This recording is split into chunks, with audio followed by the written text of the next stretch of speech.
Haji Halim sedang menunjukkan begini cara sayang kepada ibu. Wahai kalian yang tak menghormati ibu, yang menyepelekan ibu, yang merendahkan ibu. Malam ini lihat, beliau tidak ada ceramah, tidak ada tausiah, tapi langsung dibuat begini cara menghormati ibu. Ini sekarang banyak orang tak menghormati ibu. Berapa banyak ibu yang awalnya bantu-bantu, lama-lama jadi pembantu. Dulu dia tidak tarawih, kenapa? Karena kita menangis merengek di rumah. Sekarang di hari tuanya dia tidak tarawih juga. Kenapa? Dia menjaga cucunya. Berapa banyak itu terjadi. Jangan sampai. Dia tidak pernah menolak cucunya, dia sayang. Tapi kita yang berpikir, berapa kali dia tidak jadi sholat duha karena kita kencing di kaitnya. Berapa kali dia tidak tarawih karena kita menangis merengek sampai subuh datang. Berapa kali dia tidak iktikaf karena kita. Andai dia masih hidup hari ini, datang. Belikan pakaian yang paling dia suka. Belikan perhiasan kalau ada. Andai tidak cium tangannya. Tapi yang sudah meninggal dunia, jangan lupa kau doakan, Rabbil firli wali walidayya warhamhuma kama rabbayani saghira. Berdoa pun kau tak mau, apalagi yang akan kau bawa menghadap Allah SWT. Meregang nyawa dia melahirkan engkau. 9 bulan 10 hari kau menumpang di perutnya. 2 tahun kau menyusu, melahirkan, menetes darahnya dalam badanmu. Andai kau gendong dia dari Palembang, jangan sebut Palembang lah Pak Ustaz, dari Pekanbaru Riau, kau gendong dia sampai ke Makkah, kembali lagi, belum tentu dapat menebus satu teriakannya saat melahirkanmu. Lalu apa yang bisa kau lakukan? Datang seorang ibu pergi ke tempat servis HP. Nak, tolong anak lihatkan HP saya rusak kayaknya. Dia periksa, ini nggak rusak bu. Terus memang anak ibu nggak nelpon. Kenapa kau tidak telepon? Datang dia ke rumah anaknya. Nah, ibu nggak ada uang mau buka puasa, bisa minjam 100.000. Apa kata si anak? Sebentar ya ma, aku tanya istriku dulu. Ini Ustaz dapat dari mana? Ada yang kirim WA grup. Jadikan ibumu seperti raja, maka rezekimu akan diberikan Allah seperti rezeki raja-raja. Bukan hadis, dapat dari grup WA. Ini ibu minta terus sholat tarawih, tapi sang anak sudah tidak bisa.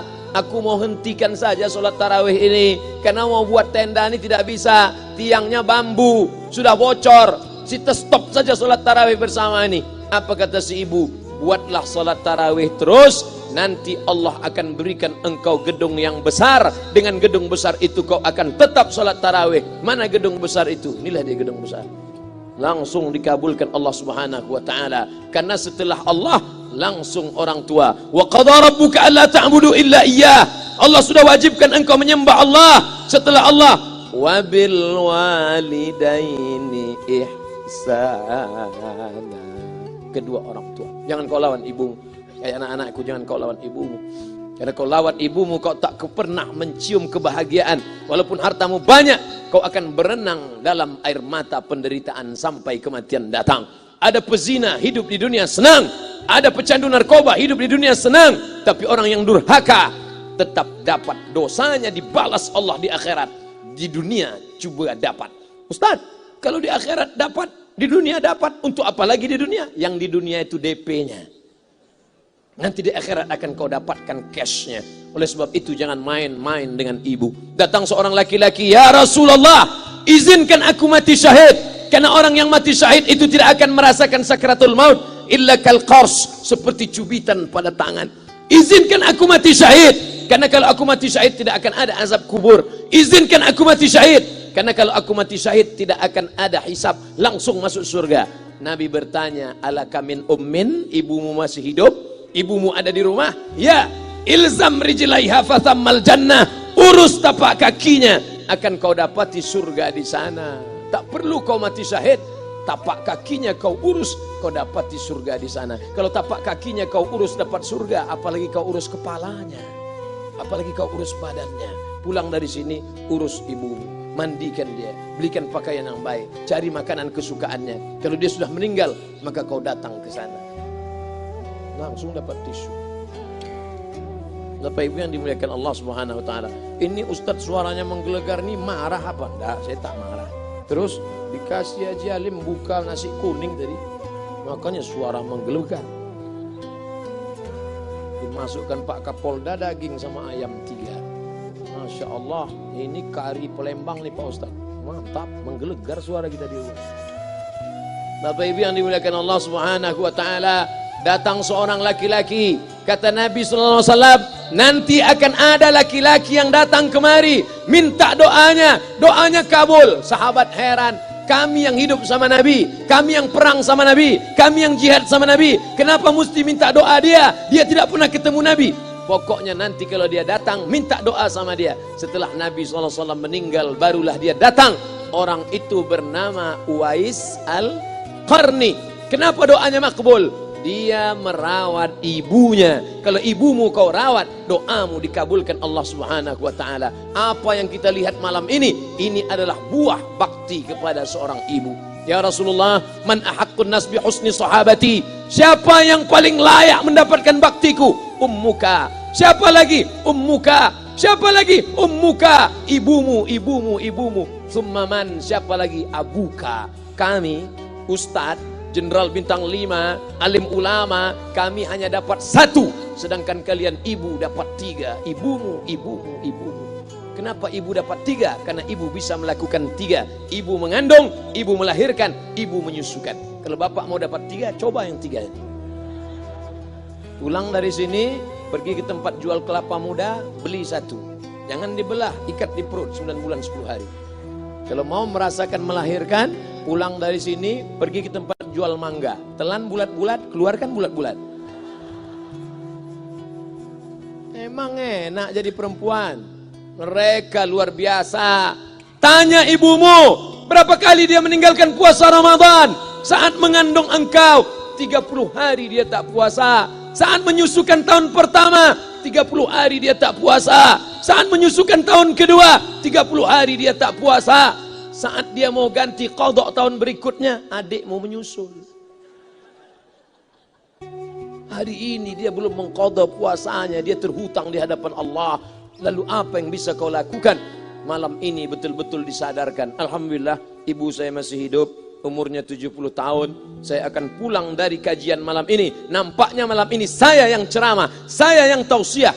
Tapi saya mengambil pelajaran. Pulang dari sini saya akan lebih sayang pada emak saya. Saya lebih cinta kepada ibu saya. Saya malu, saya hanya pandai berceramah, berkata, tapi orang sudah mengamalkannya langsung. Haji Halim membelikan gelang ibunya 2 kali sampai 4 kali setahun.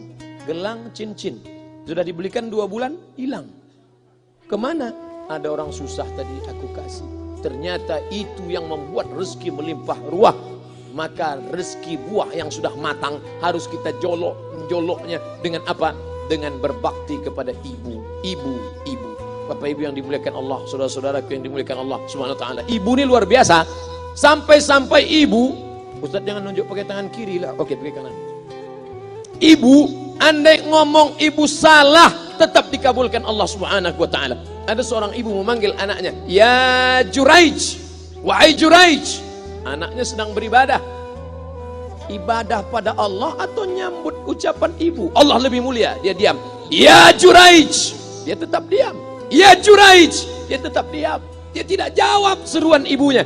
Sampai akhirnya ibunya berkata, apa kata ibunya? "Allahumma la tumitshu hatta turihi wujuhal mumisat." Jangan matikan Juraij sebelum matanya melihat wanita, maaf, tunasusila. Jangan matikan Juraij sebelum matanya melihat wanita tunasusila, WTS PSK, orang nakal, orang jahat. Tidak mungkin ahli ibadah matanya melihat orang jahat, tapi takdir berkata lain. Tak lama setelah ucapan sang ibu, ada seorang WTS PSK hamil, tidak diketahui suaminya, ditangkap, ditanya, "Siapa yang menghamilimu?" Apa kata si perempuan? "Yang menghamiliku adalah Juraij." Sampai Juraij ketika difitnah, perempuan wanita susila itu ditanya, "Siapa yang menghamilimu?" Ternyata dia berkata, "Juraij." Akhirnya mereka menangkap Juraij. "Juraij, ternyata engkau selama ini pura-pura saja menjadi pelaku ibadah. Engkau ternyata sudah menghamili perempuan ini." Mereka menghancurkan tempat ibadah Juraij. Tapi kemudian Juraij sabar. Dia katakan, "Nanti tunggu anak itu lahir, kalian baru tahu." Setelah tak lama anak itu pun lahir dan mereka bertanya, Mereka bertanya kepada anak kecil yang belum bisa bicara, "Ya gulam, wahai anak kecil, man abuka? Who is your father?" Siapa bapakmu? Hai anak kecil, siapa bapakmu? Juraij menusuk pusar anak itu dengan telunjuknya. Dia mau tunjukkan kepada orang ramai bahwa dia tidak salah, dia tidak pezina, dia tidak melakukan perbuatan dosa. Ya gulam, hai anak kecil, man abuka? Siapa bapakmu? Apa kata anak kecil itu? Cowboy.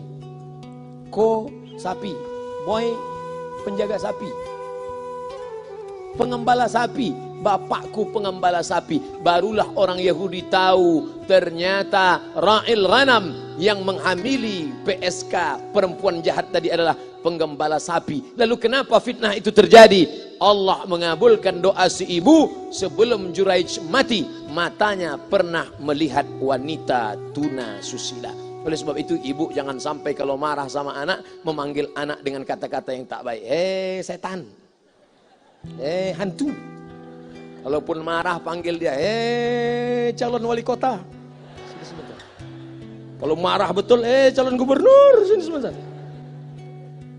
Doa ibu dikabulkan Allah Subhanahu wa taala. Saya setahun setiap bulan Februari ceramah di Kuala Lumpur seminggu. Kuala Lumpur, Selangor, Sarawak, Kuching, kemudian Malaka, Ipoh, Negeri Sembilan. Ketika saya tausiah datang ibu-ibu makcik Malaysia. Assalamualaikum, waalaikumsalam. Ustaz Somad, ya. Saya nak jumpa dengan emak Ustaz. Loh, ngapa jumpa emak saya? Jumpa saya lah. Ustaz pasti dididik oleh seorang ibu. Saya ingin jumpa ibu Ustaz. Saya sangka dia mau jumpa saya. Ternyata ibu di tengah para habaib, diambil diri seorang profesor, dibalik diri seorang gubernur, wali kota, Kapolda. Di dalam diri mereka ini adalah orang-orang luar biasa, tapi dilahirkan oleh perempuan-perempuan yang super luar biasa. Betul? Mereka ini semua dibesarkan perempuan. Makanya ada ungkapan al-jannatu tahta aqdamil ummahat, surga di bawah telapak kaki ibu. Tapi ada yang mengatakan itu dulu Pak Ustadz, sekarang sudah berubah, surga di bawah tapak kaki babysitter. Karena banyak yang menitipkan anaknya kepada penitipan anak. Jangan bu, walaupun kau wanita karir, tidak seberapa itu. Tidak dapat kau tebus kehilangan masa-masa manja mereka dengan pendidikan. Ini banyak ibu-ibu sekarang sudah tidak lagi mengurus anaknya. Padahal 6 tahun pertama, the golden age, usia emas, ibu harus ikat hubungan emosional dengan anak. 2 tahun pertama, susukan. 2 tahun kedua, lompat-lompat, lari-lari, lucu-lucu. 2 tahun ketiga, mulai menghafal surat-surat pendek. Umur 7 tahun, baru dia sholat. Begitu. Sekarang banyak. 2 tahun pertama, dia titipkan ke Al-Baqarah, sapi betina. 2 tahun kedua, dia titipkan ke PAUD dan BUUD. 2 tahun ketiga, dia titipkan ke TK. Akhirnya anak putus kontak. Setelah anak remaja, baru ibunya nanya, Ustadz, kenapa anak saya lebih mau curhat sama pacarnya daripada sama saya? Karena anak sudah lost contact, putus hubungan dengan ibu. Itulah yang dulu dikejar dengan wanita karir. Pergi pagi pulang petang, peras keringat, banting tulang, tunggang langgang, lintang pukang. Tak dapat kau tebus dengan apapun. Oleh sebab itu, kalau kau sayang kepada mereka, besarkan mereka. Nanti setelah dia SMP, kau tetap bisa berkarir, tetap bisa apapun.